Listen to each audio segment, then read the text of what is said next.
Nah, Bapak Ibu yang saya hormati, dalam webinar How to Strategically Increase Employee Engagement in Pandemic Situation ini, kita akan berdiskusi bagaimana perusahaan bisa meningkatkan engagement karyawan dan juga menumbuhkan rasa memiliki kembali terhadap kantor, terhadap perusahaan, terhadap karyawan-karyawan yang lain gitu ya. Dan juga bagaimana talenta-talenta terbaik dari perusahaan ini bisa tetap di-keep dan tidak berpindah di perusahaan yang lain di era pandemi ini. Oke. Very exciting for me this afternoon karena teman-teman saya akan membicarakan suatu hal yang sangat dear to my heart, which is soal employee engagement. Judul presentasi saya sore ini adalah Finding the Way Forward. COVID, this pandemic, itu bring a huge of anxiety, a huge of uncertainty, dan banyak sekali hal-hal yang tidak bisa kita prediksikan. 88% companies itu udah close their office, pernah close their offices, factories, or retail outlets. Kita ada di dalam unfamiliar position, both for business maupun people atau employee-nya. Kita bisa lihat angka yang pertama, 64% dari our employees itu concerned with the impact of working from home on their work-life balance. Lucu juga ya, karena kita kerjanya udah dari rumah, kenapa masih concern dengan work-life balance?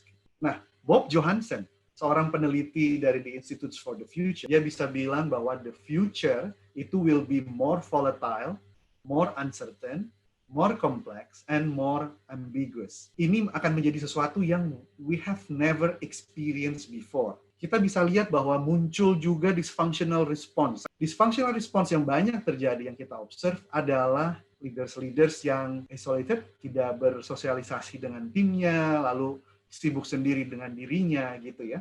Jadi justru leaders kita yang create chaos, kekacauan, atau mereka yang bikin ini menjadi sebuah kesatuan. Yang ketiga, feeling lonely or feeling connected. Dan ini bisa dirasakan both of our leaders and juga our employee. Yang membuktikan bahwa feeling lonely, loneliness itu membawa dampak yang buruk buat kesehatan baik secara fisik maupun mental. Just saying how are you today, just check in for 1 minute, it make a difference in this kind of pandemic. Apa yang perlu kita lakukan strategically untuk membuat orang engage? Itu adalah dengan cara membuilding a resilient organization. Kita mesti lihat kondisi organisasi kita, gitu ya. Kita tahu bahwa dengan aturan orang nggak bisa kerja 100% di kantor dan segala macam, ini mesti disiasati. Buat teman-teman yang udah biasa semuanya kerja dari rumah, mungkin ini lebih mudah gitu. Tapi buat teman-teman yang operationnya cukup masif gitu ya, harus ada di kantor, ini akan menjadi sebuah challenges. Jadi teman-teman bisa lihat ini ada aksis dan ordinat atau dua sumbu gitu. Sumbu X menunjukkan kita kerja remotely atau kita kerja on-site, sementara sumbu Y, sumbu yang tegak lurus, itu menunjukkan bisnis kita itu increase market demand, ini menentukan bagaimana sebaiknya kita beradaptasi. Find out, apa sih yang membuat our employees itu worry? Kalau kita lihat di dasar piramida atau segitiga ini, yang pertama adalah masalah security-nya. Financial well-being menunjukkan bahwa ternyata 13 jam dalam sebulan itu our people think about bagaimana mereka bayar cicilan rumahnya, gimana mereka mikirin soal pensiunnya, tabungannya ada atau enggak. Ini membuat orang merasa enggak secure.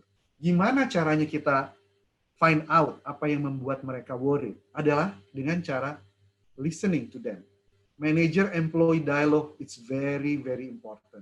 Sebaiknya lakukan check-in di awal minggu dan lakukan check out di hari Jumat di minggu itu gitu.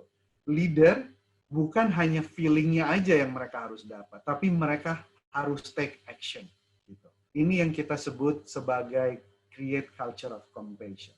Ternyata kalau kita punya leadership style yang paling berhubungan, yang bisa membuat engagement lebih tinggi, itu adalah leadership style yang high consideration, colleagues itu feel less comfortable untuk talking to their managers. I don't know why. That's why I would think that sebaiknya managers yang menjemput bolanya lebih dulu. And I really hope that we can take care of our people, our organization, can help them thrive, can help them engage, and out of this pandemic safely. Di terakhir tadi disampaikan ada yang begitu penting, yaitu mengenai well-being. Ada physical, emotional well-being, kemudian juga ada social well-being kalau ditambahkan, dan financial well-being. Berbicara mengenai financial well-being sendiri, ini rasanya banyak karyawan yang ingin lebih diperhatikan begitu ya. Bahkan di dunia yang sekarang ini sedang terjadi resesi ekonomi. Kira-kira apa ya yang bisa dilakukan oleh perusahaan untuk mengatasi ini? Saya akan menuju kepada Ibu Mary Uy.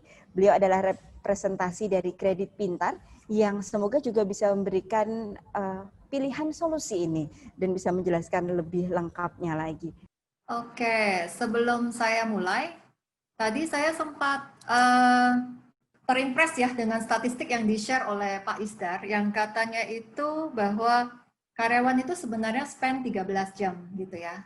13 jam dalam 1 bulan untuk memikirkan finansial. Nah, bahwa nanti dengan sharing terutama dari Kredit Pintar ya, mungkin ini adalah suatu kolaborasi yang tentunya boleh dipertimbangkan dan dijajakin oleh Bapak Ibu yang menghadiri session hari ini.